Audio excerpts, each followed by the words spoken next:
continuing they being the United States government, and in particular, in this case, the FBI, but I suspect behind the FBI is the Department of Justice, and behind the Department of Justice is some ethereal character back there in the Blinken, Sullivan, Biden, Harris world. Because Scott, of all the people who are talking contra U.S. policy with regard to Ukraine, Gaza, indeed with regard to the entire U.S. empire, Scott's probably one of the most effective, and he's got the bona fides, he's got the credentials. Plus, he's a Marine. Marines are never former Marines; they're always Marines for life, and that presents a problem for them. He's done a couple of things that I would not have done, as I understand it, because he's a journalist, a bona fide journalist. He's taken money for some of the things he's done. That I don't know that for a fact, but I understand that is the case. And I think in one interview he actually admitted that, whether it was TASS or Russia Today or whoever. But those kinds of things click a signal somewhere and give them not reasonable suspicion. They don't even have that. But they do give them something they can put down on a piece of paper and say, oh, let's go raid his house and get all his papers and see if he is some kind of foreign agent. I have no doubt in my mind that he's not a foreign agent, but he's hurt them. And he continues to hurt them. And so they're trying to intimidate him. I've got news for him. Marines don't intimidate. They're going to have to go after it. Well, same thing they did with Julian Assange, but with a real vengeance with regard to Assange. And now we see, sadly enough, that he had to plea bargain to get out of it. He shouldn't have had to do a thing because he was a journalist doing his job. But look what they did to him over the period of years that they had him in exile and in prison, Belmarsh. That's the weight of the empire upon your back. You don't have to be guilty. Yeah. Larry, in your opinion, right now with the conflict in the Middle East, where are we going? It seems that there are growing tensions within the Netanyahu administration between him and his party and his Ministry of Defense. What's going on in your opinion? I think there's a lot of tension there right now. I think the temporary bump up in the polls that he got was both a reflection of staggering percentage I saw yesterday, but it was a pretty reliable poll, I think. 47% of Israeli Jews support everything Netanyahu, Smotrich, and Ben-Gvir are doing. That's a real comment on a sadist state, in my view.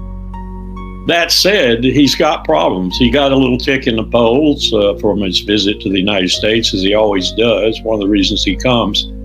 But there is dissension. There's dissension amongst the extreme right, the Smotrich, Ben-Gvir, and others like them.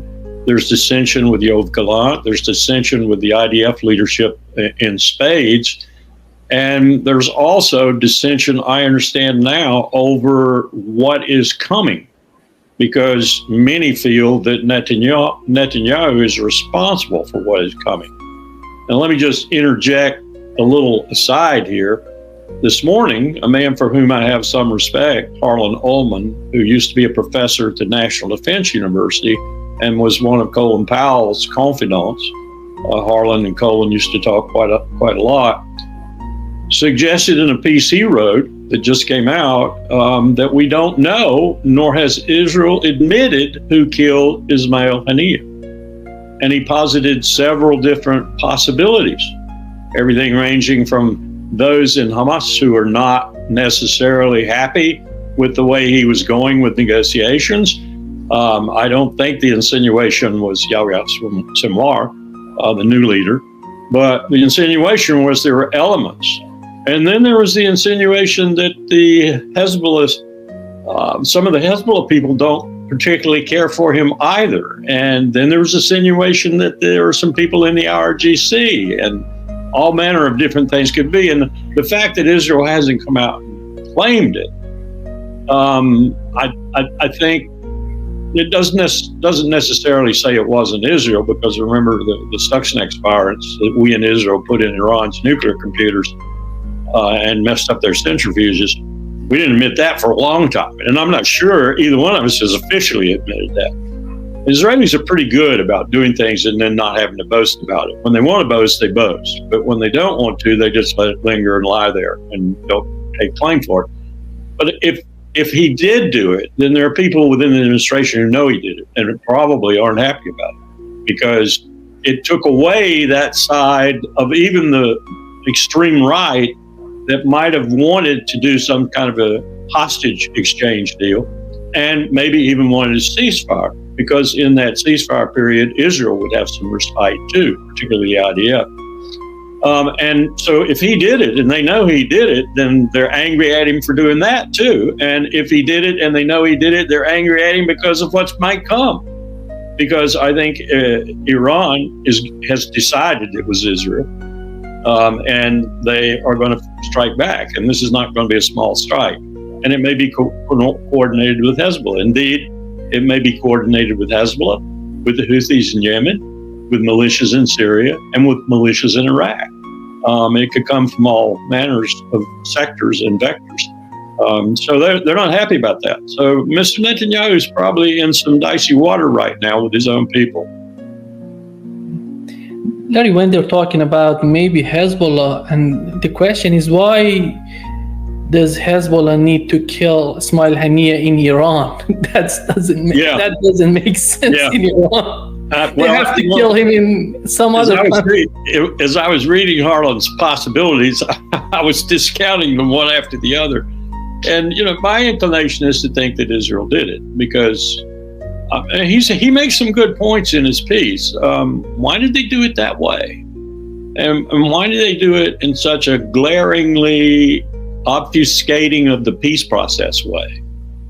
Does Netanyahu really want a war so badly with Iran that he's willing to risk everything on the throw of a dice? This could be the throw of the dice. That's some pretty serious thinking on Harlan's part. I'm a little uncomfortable after reading his piece. Yeah. I still think the world is more or less right, that Israel probably did it. And I think that Netanyahu was behind it. And I think his purpose was, as I've said before, it was to kill all prospect of a ceasefire and a peace process until he's finished killing everybody he can in Gaza. And it was to take out the individual who sort of presented a face to the world of Hamas that was not cruel, brutal, and terrible like Yahya Sinwar does.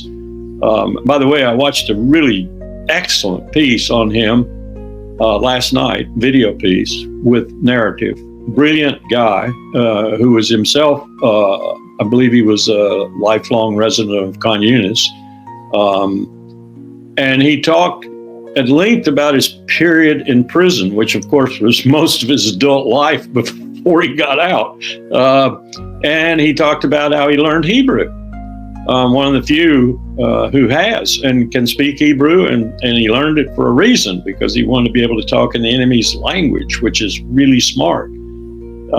So this is a very different kind of Hamas leader. And of course, he can't do the kind of things that Haniyeh could do because he can't move around freely. He's number one on the hit list, I'm sure. And so he has to stay in the tunnel complex or somewhere like that within Gaza. I'm not sure, given what this man said about him and his character, he wants to get out. He wants to be there, and he wants to lead this effort by Hamas to teach the occupier that there's a price to pay for the kind of concentration camp the occupier created in Gaza. But it is a change, and it's going to be interesting to see how Netanyahu deals with that change. I'm sure they're out galloping, trying to figure out exactly where he is and assassinate him, kill him.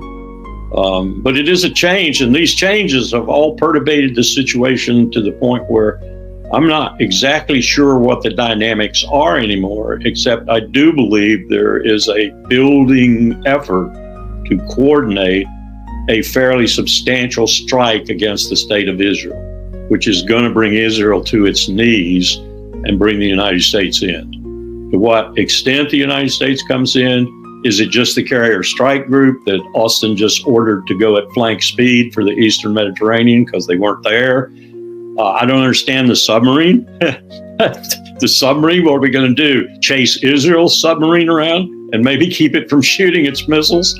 I understand it has a capacity to shoot ballistic missiles with nuclear warheads on. So I hope we do have a tag on Israel's submarine or submarines. And I say that for a reason. June 8th, 1967, a brutal attack on a U.S. intelligence ship in international waters in the Mediterranean, and Israel went at it again and again and again with torpedo boats and with aircraft. I think there were French Rafales. They killed 31 Americans and they wounded about 170 Americans. They even machine gun people who were in the water. And we covered it up. We essentially covered it up. We had our usual commission and all this other stuff. Israel paid about $13-14 million in 3 installments over the years between. The last installment was for repairs, if you will, on the intelligence ship. But what's that? We give them $3 billion a year and they give us $13 million back for reparations. That went to the families of the killed and then the families of the wounded. But that's Israel. That's our ally. So that they would do what people are saying was probably them, kill India, and then set this up, and then essentially set it up so that it would bring Hezbollah in, bring Iran in a big way, and bring the United States in to finally do what Bibi Netanyahu has wanted us to do for all of his prime ministership, and that is take on Iran and take out their nuclear program. That's the most likely scenario. And if that's coming about, I agree with Alistair Cook. I heard him this morning on the Judge's show, essentially saying all bets are off then we probably have a wider regional war. And I don't just mean Hezbollah, Syria, Iraq, United States, and Israel. I mean a wider war, maybe even with Turkey, maybe even with Russia. We already have Putin, I would call now the man of indirection. He was diverted a little bit by what Zelensky did around Kursk, but that was a political show. That's all that was. You know, there are people in Ukraine who even have taken Zelensky on because they say it was a waste, because the real problem is in the Donbass. And you took away from the Donbass to do this. And meanwhile, your 20-year-olds, your 19-year-olds in the Donbass are surrendering, getting captured or killed as fast as the Russians can do it. So this was stupid. And it was stupid. It was an attempt to get the headlines again in a positive way, but it was really stupid. But Putin is moving on multiple sectors now. I call it the strategy of indirection. B.H. Liddell wrote about it. He is going after other places. I understand that right now our 900 or so remaining troops in Syria are virtually surrounded. They can't move. They've been pushed out of the oil fields, which was their original purpose, was to guard that oil pumping to Israel. Well, if that's the case, that's a big detriment to Israel too. The only thing they really have left is the people who are still selling to them. And I understand the biggest is Kurdistan. Out of the Kirkuk or one of the oil fields in the northern part of Iraq. So the situation is getting deeper and deeper every day. And I think Alistair's right that we may be headed for a pretty substantial conflict in that region. And that's not good at all. It's not good at all. Russia's coming at us through Syria. Russia's coming at us through Yemen. Russia's coming at us through Iran proper. I can just imagine the big Russian aircraft that are landing and offloading all the sophisticated air defense capability, particularly, but perhaps other things too. Maybe even some more ballistic missiles, which can't be shot down, as Alistair was saying today. You know, when they shoot those drones, or they fly those drones and they shoot those missiles and everything, there'll be some ballistic missiles in there, maybe even some hypersonic ones, and they can't be shot down. So they're going to hit Israel wherever they're aimed. And that's another point. Where are they aiming? Are they aiming at Tel Aviv? Are they going to kill bunches and bunches of civilians? I'll tell you what will happen if they do. Israelis will unass their country. and the airports won't be capable of handling. Netanyahu will have to shut the airports down and refuse to let them go. What are they going to do when he does that? We've seen protests of hundreds of thousands before. So, yes, to answer your question, Israel's in turmoil. Israel is in desperate straits in many, many ways. And Israel is exemplifying and proving that what I said, that it would not be a state in the Levant, has a real possibility of coming true. And Larry, how do you find the position of Russia right now? It seems that they're trying to bring some sort of sanity. They're trying to talk with Iranians. And on the other hand, we know that how close are Iran and Russia right now. And the other thing is there are rumors that there are some negotiations between Iran and the United States. Do you see that possibility behind the scene? Oh, yes. I imagine they started immediately after confirmation that Haniyeh was dead. And I got to imagine that Bill Burns is at the head of them and that Qatar and Oman are facilitating. And it might have been a little bit difficult to break in initially, but the Iranians don't want war either, not with the United States. They don't want war with us. They've proven that. The April events proved that. That was orchestrated like a play on Broadway. And it was orchestrated because Iran and the United States agreed, as did all the other participants. So that we're talking again is, I think, just self-evident to me. We're trying to make sure that what Iran does, if it does anything, we'd prefer they not do anything, but if they do something, we'd prefer that it's manageable. Now, here's the kind of comment. I wrote this down this morning. This is Britain, France, and Germany. This is their official statement. Quote, Iran and its proxies will bear responsibility for actions that jeopardize the opportunity for peace and stability in the Middle East. End of quote. Well, think about that for a moment.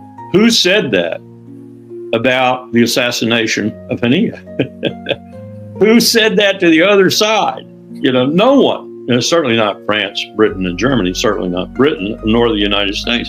That's pure Orwellian doublespeak, and it just typifies the idiocy of how, first of all, how our press and European press is covering the situation, and how, if it is in the least bit not just pure propaganda, if people actually believe this way, how insane we are. The rest of the world sees Gaza for what Gaza is. A genocide being perpetrated by that little upstart state, and it is an upstart state.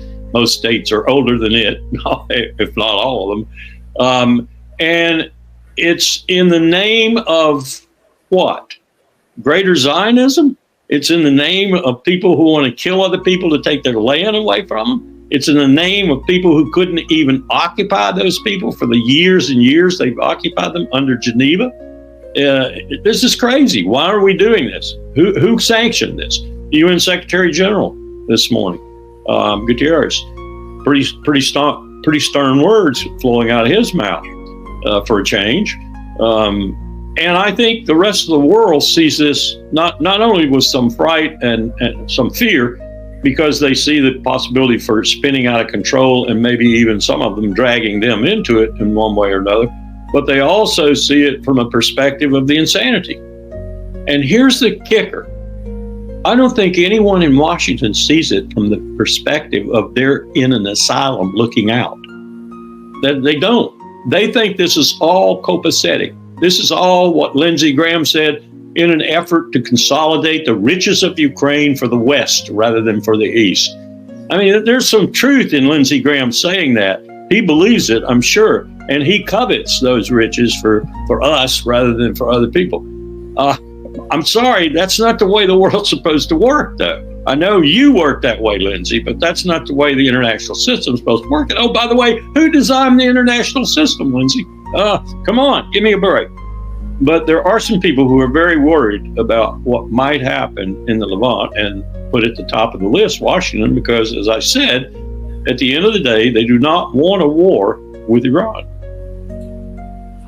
And here comes the question, if they don't want, and Iran doesn't want a war with the United States as well, how they can bring some sort of sanity to the government in Israel, because they have to put some sort of pressure on them. The way that they're attacking civilians right now, it's unbelievable.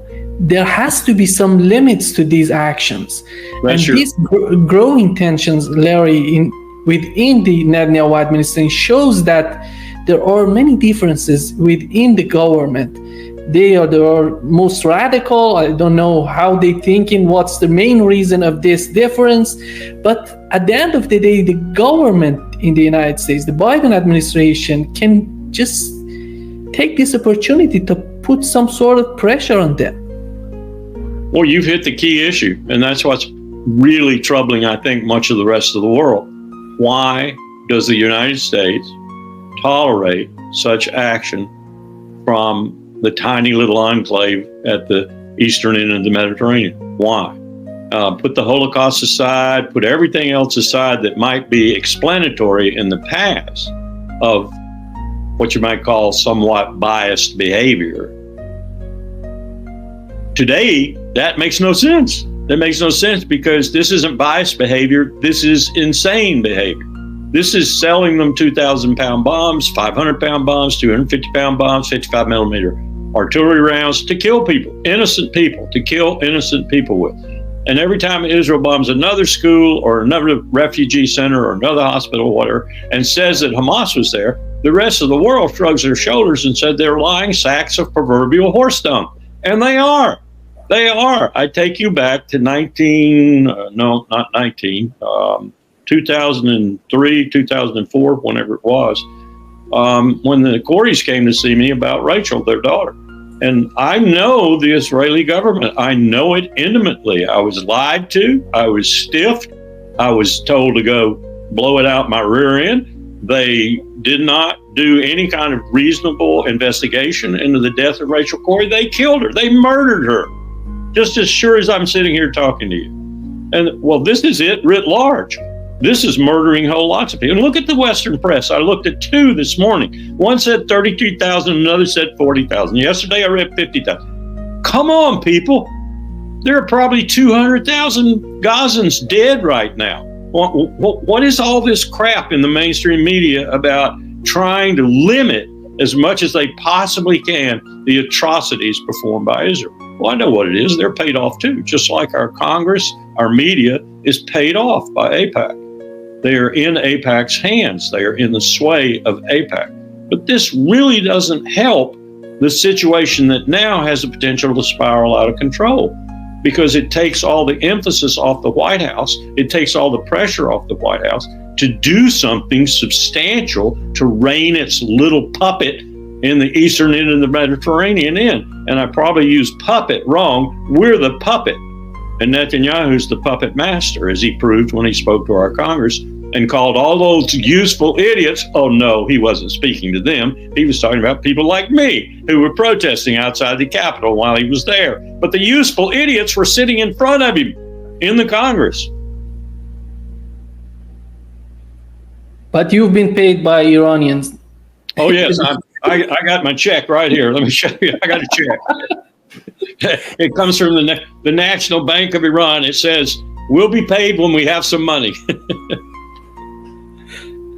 It's unbelievable, Larry. And watch out now. They'll be at my door next. You know, they've come to me twice already before Scott. Once they came to me with regard to Cuba when I was working for President Obama, sort of on the side of diplomatic track 2 diplomacy. And once they came to me on Iran when I had the gall to go down and give a talk on U.S.-Iran relations for Medea Benjamin. And so because I associated with Medea, they came to my door. That was a very nasty visit, too. I essentially wound up throwing them out. Larry, do you think that this attack, this raid on Scott's house is coming from his position on Israel or on Ukraine? Both. And his, shall we say, consorting with the enemy. I'm surprised they haven't come after Ray McGovern, because Ray, I think, went to that same soiree in Moscow a few years ago that Scott went to. But Scott's made more trips, I think, than Ray to the Soviet Union, now Russia. And Scott has probably a lot more contacts over there, and therefore a lot more conduits into real information about what's happening in Ukraine and what's happening in Russia in general. And so they don't like that. They don't like that at all. And he was consorting with the enemy. You know, that's what Lindsey Graham would say. Look at what they've done to Tulsi Gabbard. I mean, I think Tulsi's kind of lost a little bit of it since she left the Congress, and I thought she was one of the sanest members there. I'll tell you this. I went to brief her on the U.S.-Iran Accord, you know, what we came to call the JCPOA, the Joint Comprehensive Plan of Action. I went to brief her on it. I just briefed about 6 or 7 other members of the Congress. I went into her office, and I started to brief her with my team, and she started talking to me. And before she finished 15 minutes, I looked at her and I said, Congresswoman, I don't need to talk to you. She knew more about it than my team did. So I had a lot of respect for Tulsi. And I don't know, she got some, she sort of, you know, trip to Syria and other things she did. But Tulsi basically is a pretty smart woman. But that's what they do to you. When you show any kind of, Hillary Clinton, I'm sure, went into her office one day and said, that woman's got to go, you know, about Tulsi Gabbard. Something about, we came, we saw, and she died. That's just kind of person Hillary Clinton was and is. And I took out some emails the other day and I was reading them. These are when Powell and I were in a private capacity together. And Powell was talking to me about Hillary, and he was talking to me about Madeleine Albright. Oh, you wouldn't want to see those words above the front page of the Washington Post. Some really hard warmongering women. That's what I'll call them. Remember Madeleine talking about the 500,000 kids in Iraq that had died because of our sanctions? And she said she thought it was worth it. Yeah. Larry, in your opinion, if Iran decides to negotiate instead of attacking Israel, what would be the best position for Gaza to negotiate on the part of Iran? Well, it's complicated now tremendously by the way I understand the negotiations have to take place now. They don't have anyone like Hania, and they have Yahya Sinwar. I don't know how you do that. Because I wouldn't go to any negotiations if I were he. So how do we get together now? And I'm sure that was part of Netanyahu's let's say that we believe Israel did it. That was probably the primary reason that he did it, because this guy was able to move around, able to conduct talks, had the trust of the Qataris, the trust of the Saudis, the trust of others. Even I would say probably indirectly the trust of the United States. So take him out. Let's put someone in there who's nothing but a former prisoner, volatile dude. I don't care if he speaks Hebrew. He's a mean man. He's tough. We got to get him because he's the leader. He's the guy who planned the whole October 7th event. You know, that's an allegation also. I don't know where we go from here. Because do we have another side to negotiate with that has the capacity to negotiate in earnest and for real? The other thing, Larry, was the Israeli media showing that they're raping prisoners in Israel. In your opinion, why would they do that? Just putting out and saying that this is legitimate. We have to make it legitimate for this type of torture. There is an element in Israel now, and this has given them full voice, that thinks it can do anything it damn well pleases. That's the clear fact. And they are corroborated in that by the fact that the United States doesn't say anything substantial, and even more so, doesn't do anything substantial to rebuke them. So you give them an inch, they take a mile.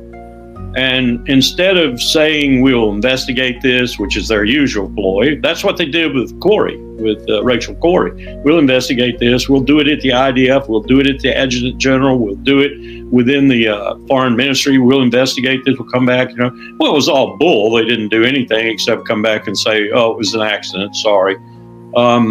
That's gone now. There's not even that circumspection. There's not even that hesitation. There's an element in Israel that says, middle finger to you. We know you're with us. We know we can't do anything, no matter how egregious. You remember Donald Trump saying he'd go in Times Square and shoot someone and no one would punish him? Well, that's the way they feel. And so it's all out now. Why should we hide it? Why should we hide it? This is what we should be doing to these animals. That's the way they feel. Larry, in your opinion, it seems that we are getting to the point that the government, the Biden administration, has to tell Netanyahu and his administration that look at what's going on with the Houthis, and looks what's going on. Look at Ukraine right now, the situation in Ukraine, and right now you're getting attacked by Iran and all these countries around you. How long we can come here, how long we can be in that region helping you, because it's not sustainable for the United States to stay there. And they have to show Israel that it's not possible. And they have to learn how to live, how to understand the situation they're in right now. Do you think, is there any effort on the part of the Biden administration just letting them know that the reality of what's going on? I think there are some people, and I would put at the head of the list, the one who's probably at the head of the negotiations for a ceasefire and a peace agreement, Bill Burns. But I think there are some people who are delivering some sort of forceful message to Israel. But back to Putin for a moment. You look at what he's doing, this strategy of indirection. It's all around this region. I think Putin is becoming the major supplier of the Houthis. I think Putin is probably going to work on other militias in the region. I just did an interview for the Middle East Broadcasting Network, State Department's group, and we talked about the recent attack on the U.S. forces in Iraq. And the bottom line of my remarks was, get them out. Soudani, the Prime Minister of Iraq, does not want them there. The Parliament does not want them there. Get them out and they won't be attacked. Well, why do you think they're there? Well, Blinken talked about the comprehensive agreement and the security agreement and everything. Oh, got to fight ISIS. Iraq can handle ISIS now. We're there because we don't want to leave with the potential for what might happen in the next 6-7 weeks. We don't want to leave because we got a foothold in Iraq, and Iraq is next door to Iran. So we want to be there, at least in an introductory way, so that if we have to do something that requires land forces, we're already there. Same, I think, to a certain extent with our residual force in Syria, although that's becoming very imperiled right now, and Putin is seeing to it being very imperiled.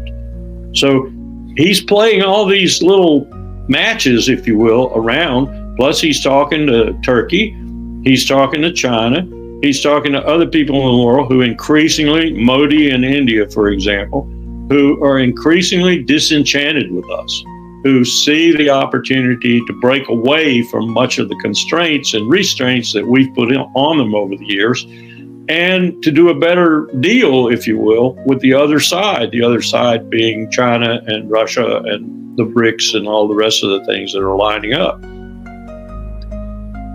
This is a volte-face in the world. This is a change that has been coming for some time, but it is really being accentuated by these two conflicts in their own different ways.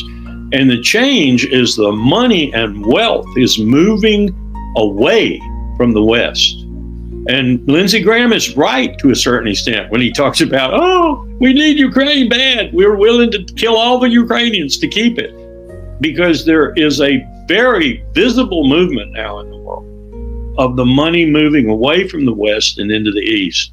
A sort of a switcheroo on the way the world started out in the first place, with most of the money and enterprise, trade routes and everything being in the East. It's going back to the East. And China, of course, is like a magnet sucking it back to the East. Now, there's an interesting thing going on right now that I'm watching really closely. The Russians and the Iranians and the Chinese are behind this, but so are the Turks and so are others, smaller nations. In fact, almost all the stands are behind this. We did it in 39 and 40 with the British when we saw World War II coming and Germany getting out of hand.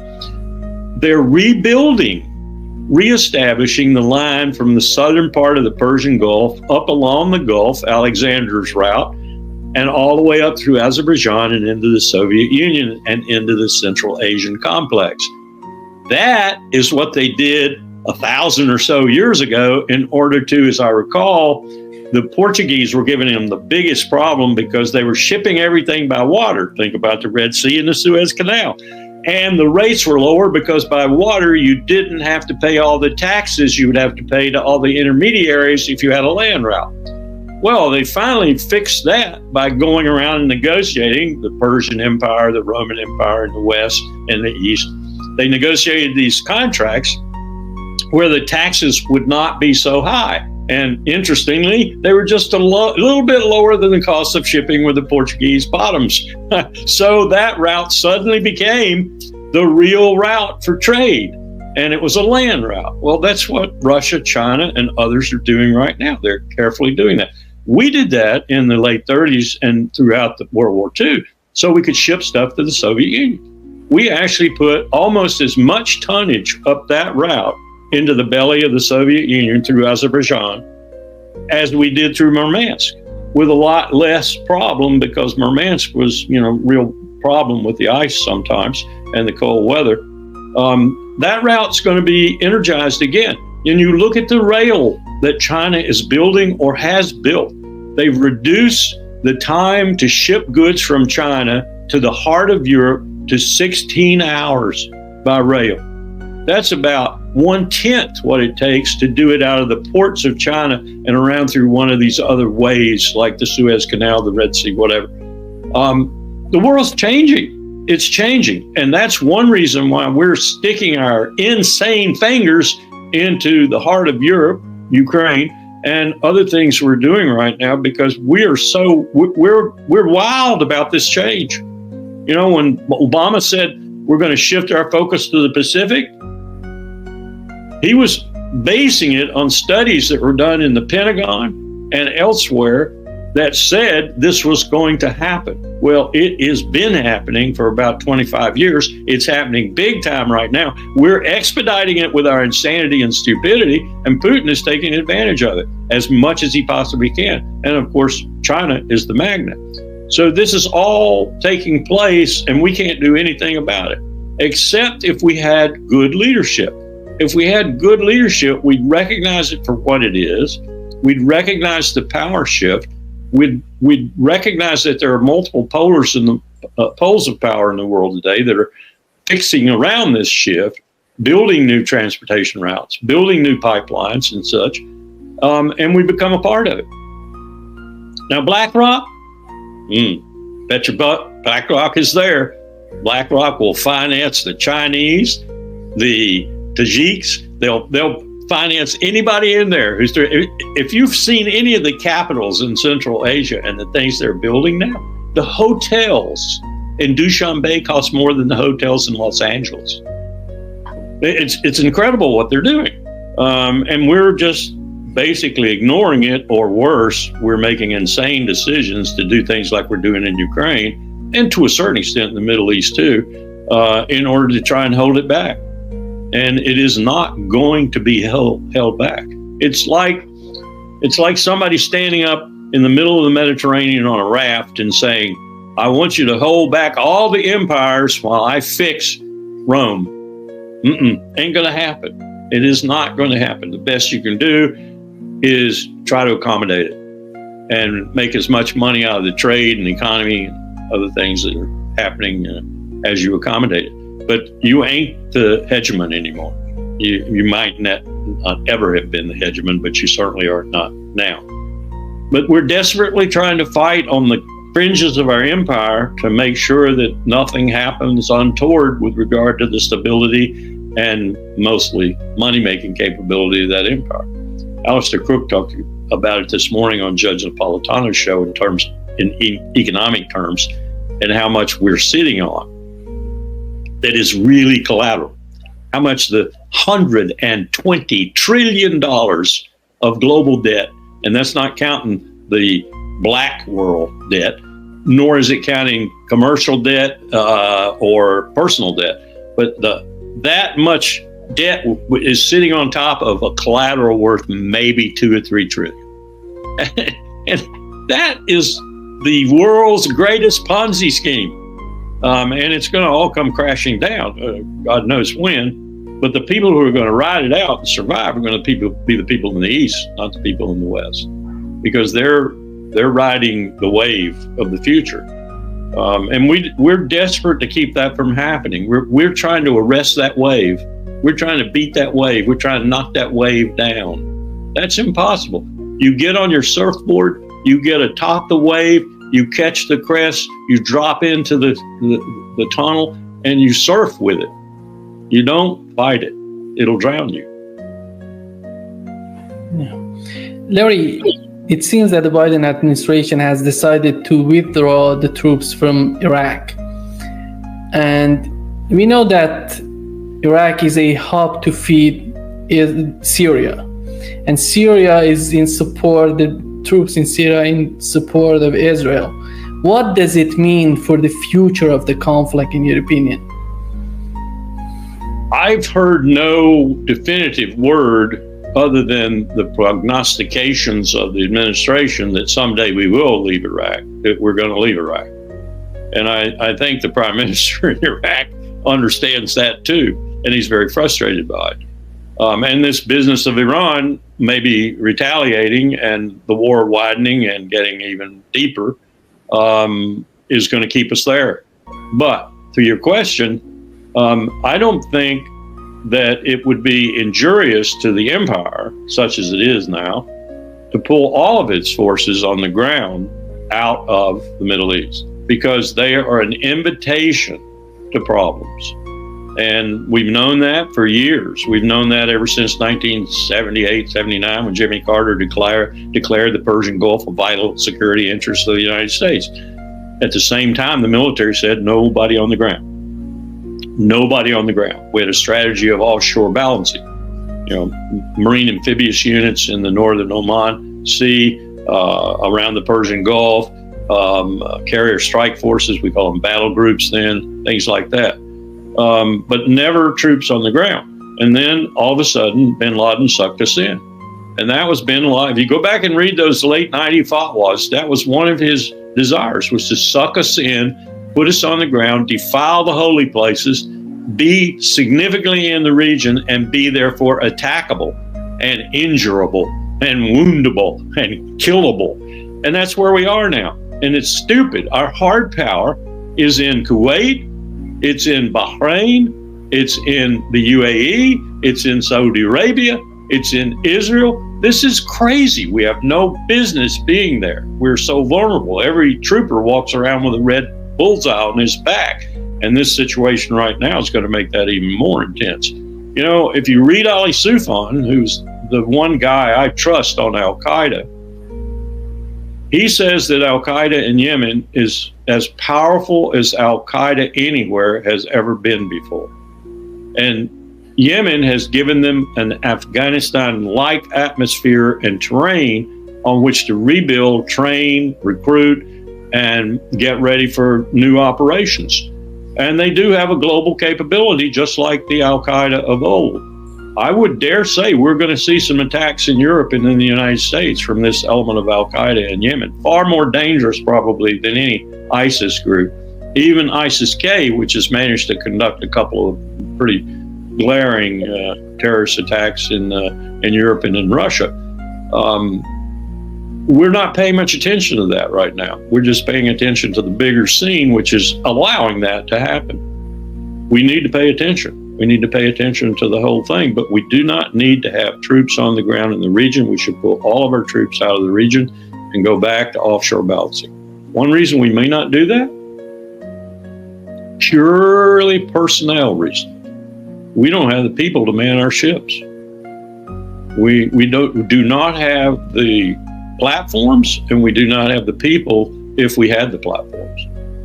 Trump talking about going to 320 ships for the U.S. Navy was a laughing stock of the Navy, a joke. The Navy can't recruit for the 270 ships it has. How would it recruit for 320?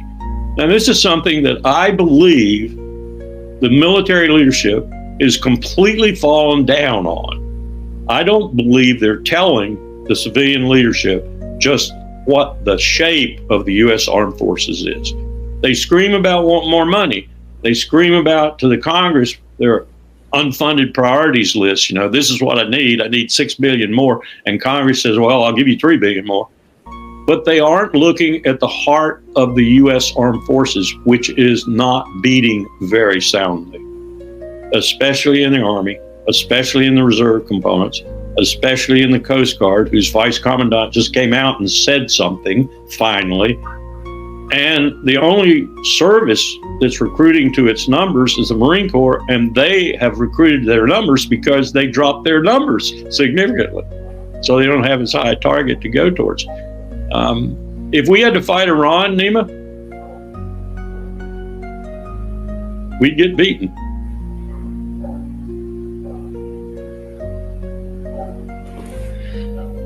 Larry, when it comes to the conflict in Ukraine right now, do you understand what's the reason behind this attack on Kursk region, and what has the Zelensky administration achieved by this attack? One thing they achieved, I understand, and this comes from a pretty reliable source, is a real fight amongst the military leadership and civilian leadership in Kyiv, because part of them, rightfully so in my view, said, what in the world are you doing this for when the serious fighting is in the Donbass, where the serious effort has to be?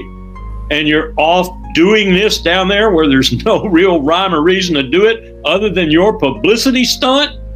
That is an argument that's going on in Kyiv right now. And I agree with that argument. I think this was a publicity stunt. And Putin will deal with it forthwith. It doesn't seem to have bothered him all that much. He will deal with it forthwith. As I said, his strategy now is one of indirection. I think, Nima, and I don't blame him for thinking this way. And I have to say this, and people will, the FBI will be at my door tomorrow when I say I admire Putin. I don't admire his character. I don't admire what he's done. I don't admire the invasion of Ukraine. What I admire is that he thinks. He has a head and a brain, and he uses it. And right now, what he's doing, I think, is he's making sure that if NATO is truly as insane, as deceitful, and as stupid as he has viewed it for the last 18, 20 months, he's ready to fight them. And he's ready to fight them from a position where he can win or at least achieve a stalemate without going nuclear. And so he's setting up his cards around the world now to make sure that that's the case, because he has every suspicion that NATO is not going to give up on him until they have brought him down, personally and in terms of his country, bled it to death. He knows, I think, he's smart enough to know that with the strategic depth Russia has, lots of people have tried that. No one's achieved it. The one who came close might have been Vladimir Lenin, and it cost him his life and brought us Stalin. But I think he's getting ready for that. And I think he's going to bequeath that probably to his successor, he thinks. Maybe not. But he wants to be ready for that. He wants the defense industrial base to be capable. He wants his military to be capable. What better place to get battle hardened than Ukraine, as long as you don't cost yourself too much?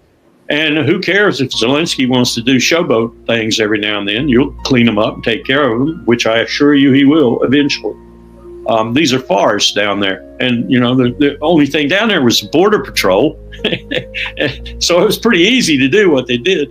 But I really think Putin is smart. I think he's looking to the future, and he really distrusts NATO and the United States in particular, and he's getting ready to fight us. And just to wrap up this session, Larry, right now it seems that in Germany, the country that has suffered a lot, I would say the second country that has suffered in this conflict in Ukraine, after Ukraine, would be Germany. And they're trying to brag that German tanks are on Russian soil right now. What the hell are you talking about? What would be the gain for them? None whatsoever. I'm told that Germany's economy right now is hurting so badly that when we get to the winter, if it's a really hard winter, they're going to have a hard time heating their homes. They're going to have a hard time doing anything other than just living. Won't be as bad as it was in 43 or 44, I'm sure, but it could be pretty bad. That's going to cause an eruption in Germany, a political eruption. Probably will happen, at least in part, with the elections coming up. I don't know what's going to be the result. It'll probably be something like France. It'll be modeled. You look at it and you say, well, why won't Macron allow the party that got the most seats in the National Assembly to form some sort of government and govern? Well, he won't, because he's a tyrant, and because we've seen these kind of French tyrants before. I think a similar political situation has a good chance of developing in Germany, where you have the old line, if you will, and you have the Alternative for Germany and maybe some other coalitions that get together in there. And you really have a difficult time ruling the country because you can't get a majority in any one of the major sectors, like France. I don't know what that means, other than I think it does not mean a healthy NATO. It means what I've said all along, that NATO is going to fall by the wayside. And then you've got to think about who comes after Harris. Who comes after Harris when Trump has made an absolute mockery of 50% of the political apparatus in the United States? And that's what he's done. He has made an abject mockery of the Republican Party. How will it recover? What's the situation with the Democrats when they come out of their, 80-year-old Nancy Pelosi, Steny Hoyer, Chuck Schumer idiocy, and transition into some of these younger people whom we're seeing demonstrate across the country right now in terms of the future of the Democratic Party against things like Gaza. And for things like the Inflation Reduction Act, which was supposed to take care of a lot of the needs of climate change and such. There are big changes coming here, too, if they're allowed to be made and we don't have, a real hiccup and a problem like we did in 1860 and we wind up in the streets fighting each other, which is a possibility. I don't discount that possibility. So the future is really mixed right now for the empire, I think. Tremendously mixed. If we don't find a glide slope to form our retreat down, to maintain ourselves as a pares inter pares, an equal among equals, if we don't stop trying to be supreme amongst all the rest, if we don't find an accommodation and an ability to collaborate and cooperate, we're in trouble. We're in big trouble. We may dismember ourselves. We may fall apart internally. We may be sucked into some war that we lose dramatically, and that's a big concern of mine because I know we'll go nuclear if we do. One of my colleagues asked me the other day, do you think Israel will go nuclear? Well, the first thing I did was cite the Liberty and the cruelty of the attack on the Liberty in the Eastern Mediterranean. And I said, would Netanyahu, Smotrich, Ben-Gvir, and that crew go nuclear if they thought everything was going down? Yes. And then he asked me the follow-up question. Would they go nuclear just to go nuclear? And I said, what do you mean? And he said, would they do the destruction just to do the destruction before they go out? I said, that's an interesting question, but it's one I don't want to contemplate. Because right now, that regime that is ruling Israel right now, in the totality of it, even with the arguments and everything else, I think gave him that conception or that perception. And I'm not so sure he's not right. That's a horrible thought, but in their dying gasps, as it were, they might do that and take everybody else around that they can at the time. That's where we are with this state. That's where we are with this state. I think they've outdone Hitler. You say, well, they don't have gas chambers. They didn't have time to build the gas chambers. They are doing it with steel, and they're doing it with starvation, and they're doing it with disease, but they're doing it. Yeah. Thank you so much, Larry, for being with us today. Great pleasure as always. Surely.